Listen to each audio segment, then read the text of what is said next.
What is up, YouTube, Steam, and blockchain? So today I want to talk about the idea of a mafia in a high-tech age.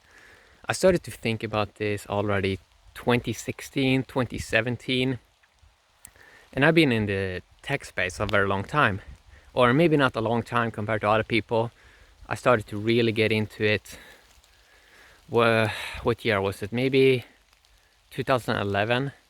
I started to get the Galaxy S2, the Galaxy Note, and I sort of started to see already then that, oh my god, this is something new. Like, this is a new paradigm shift. And I saw that other people did not really notice it.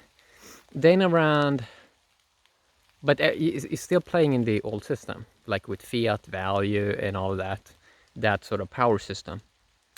Then around 2016, I started to. So first, I had the experience of living in like a chaos place, and I lived in all kinds of places. So I've been living in a ghetto.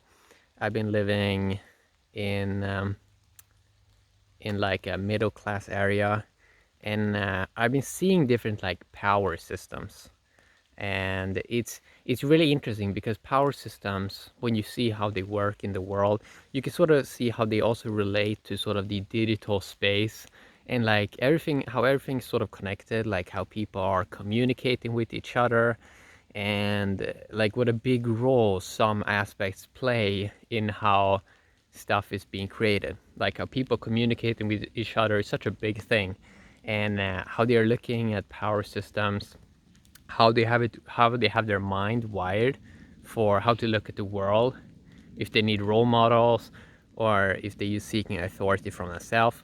So around 2016, 2017, I really started to see, okay, the tech age is really hitting this point where, sure, I can have a nice apartment, super big apartment, and it's like, that was like the vision a lot for me in younger days. It was like, oh, you need something physical, maybe a cool car, maybe a mansion, uh, maybe some super high tech thing. You get these things and you live in it for maybe a year or two, and you see that, well, this physical thing.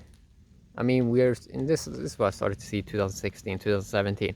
It's getting dematerialized. So okay, I can live in some big cool place, and it's nice, but nothing is really happening. Or like you can see that you can get the same experience with spending a tenth, because basically you only need a place to sleep in some ways, which is kind of amusing to look at it, because we're doing most of the stuff with the smartphones now.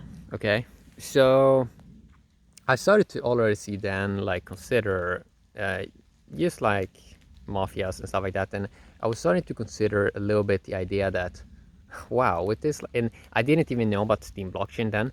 I did not know how. I did not have a concept of like how a blockchain would work or how a monetary system like that would work. But what I started to see was, wow, everything is really now getting into ones and zeros.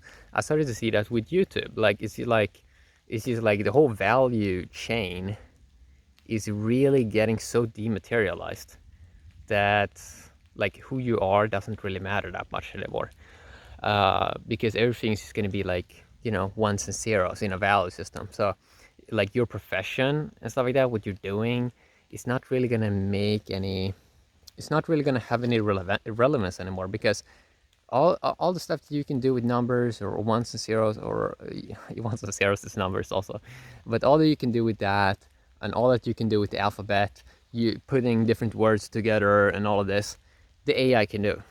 Uh, the AI is going to do that way better than us. So that's like something that's kind of fascinating. So I started to see how all these, like, in many ways, power systems, I mean, aren't they just going to be replaced by ones and zeros in many ways? And then it went maybe 1 or 2 years.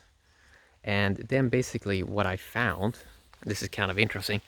So basically what I found was, I found the Steam blockchain, or no, I did not find it. Like my friend found it, and he was like, it was in this perfect space where I sort of started to look at, I started to already look at 6 months before that, started to look at, okay, this YouTube thing is already going on sort of auto. So how can you sort of, how can I sort of expand on this? So first I started to think, maybe I should do a website, something like that. Eventually you sort of see what a hopeless thing it is, trying to build a website and get attention with that. And then my friend basically told me about the Steam blockchain, that he found it, and it was in January 2018. And I really started to see this is it. Like this, this is the new paradigm start. And I was then considering it. Okay, so I started to really see it being manifested, like the high-tech age of what it actually was. Because I saw that in the old paradigm, you sort of had peaked out in Mafia. Like there's not really that much you can do. The power systems are sort of like you're sort of looking at, well, what is the next thing? What is the next thing? Because I knew with smartphones, I was in this space. I knew that clearly you have some development of some kind of new powerful system with geeks at the center. But what was missing was the monetary aspect. That level of technology, I hadn't discovered it. So Steam already came. I mean, this stuff already came 2016 and 2015, but I only found it in 2018. But I saw that this was really the missing piece in connecting and like integrating this this high-tech age. So how I see at this new power system is, in many ways, it's like a decentralized mafia in many ways. And the reason why I'm using the word mafia is because people usually have that, they sort of have that label in their head, and they have some kind of idea of it in their head. And the way I think it's going to play out basically is like what used to take some big sort of system, when you have it decentralized and when everyone has this high tech, it's like one person node in the system. They can innovate and use intelligence without have to rely on some older system. That was the same thing as like when I used fiat. It was like you sort of realize how restricted you was with fiat, because it was so, how do you say, it's so, it's so limited opportunity, because you can't get into people's phones, right? Like first we started to put phones in people's hands. Okay, we put phones in people's hands and it's great, but they don't have access to tokens or anything like that. So it's almost like you only have half the game fixed. And the next 5 years, up to 2025, that is really when the exciting stuff is going to happen, because now people have the phones, now they have the devices.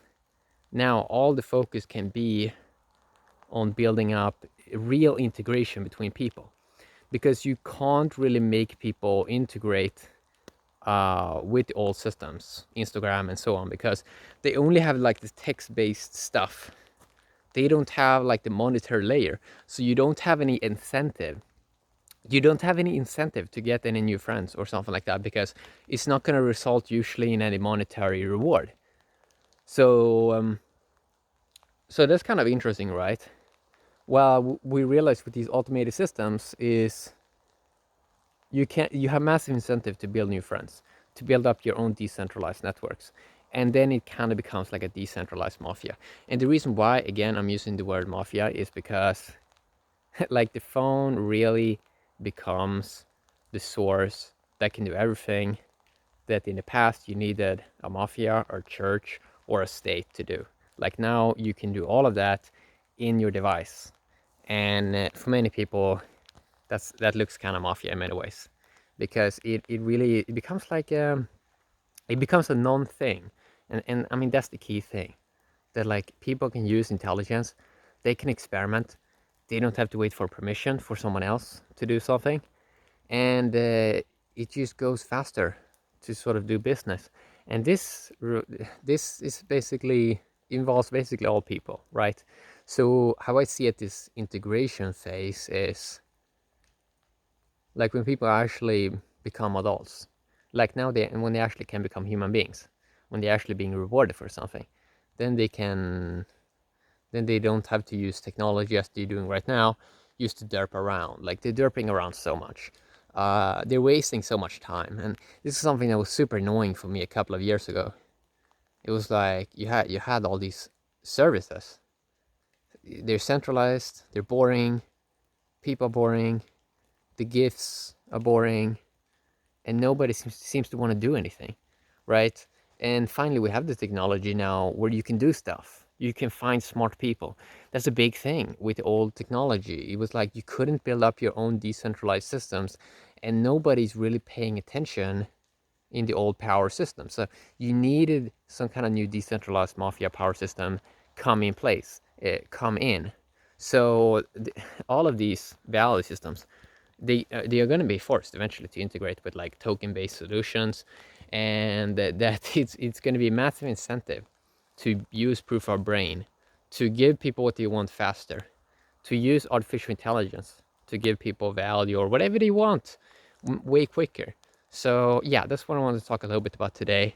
It's really interesting to see how this is gonna evolve, especially the next 5 years, because now it's really like the starting phase of this high-tech age, and people are gonna realize that a lot of the stuff on YouTube and stuff like that, people dropping knowledge, like we can just have an AI do that in like 5 seconds, and that's going to be super awesome to see.